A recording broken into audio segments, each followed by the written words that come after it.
Ang mabuting balita ng Panginoon ayon kay San Marcos.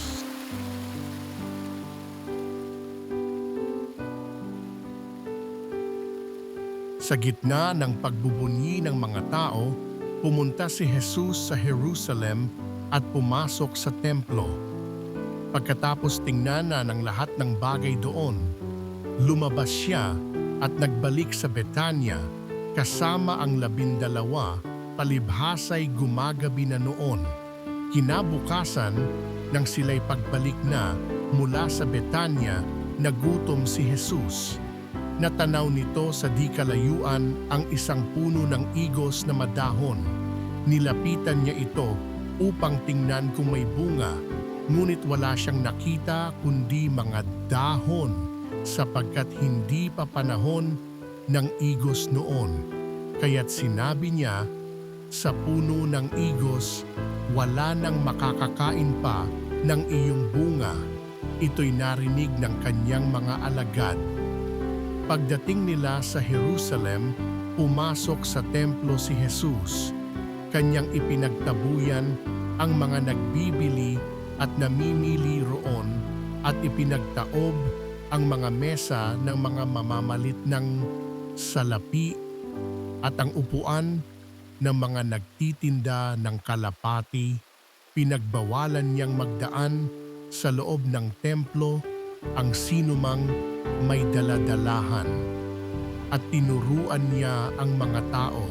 Sinabi niya, nasusulat, ang aking bahay ay tatawaging bahay dalanginan ng lahat ng bansa.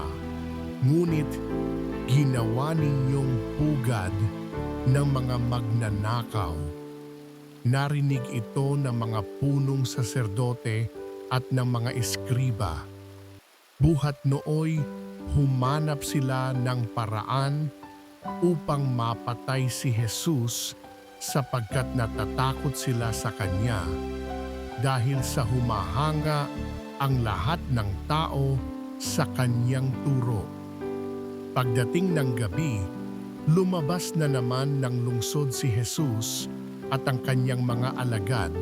Kinaumagahan, pagdaan nila'y nakita nilang patay na ang puno ng igos. Naalaala ni Pedro ang nangyari at kanyang sinabi kay Jesus, "Guro, tingnan ninyo. Namatay ang puno ng igos na sinumpa ninyo." Sumagot si Jesus, "Manalig kayo sa Diyos. Tandaan ninyo ito.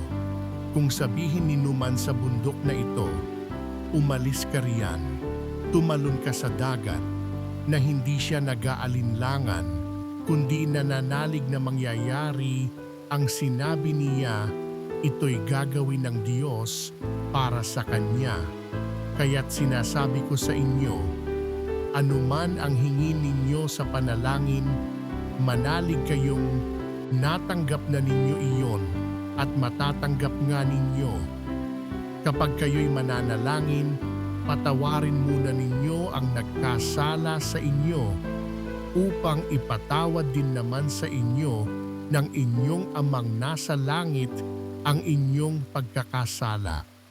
Ngunit kung hindi kayo magpatawad, hindi rin naman kayo patatawarin ng iyong amang nasa langit. Ang mabuting balita ng Panginoon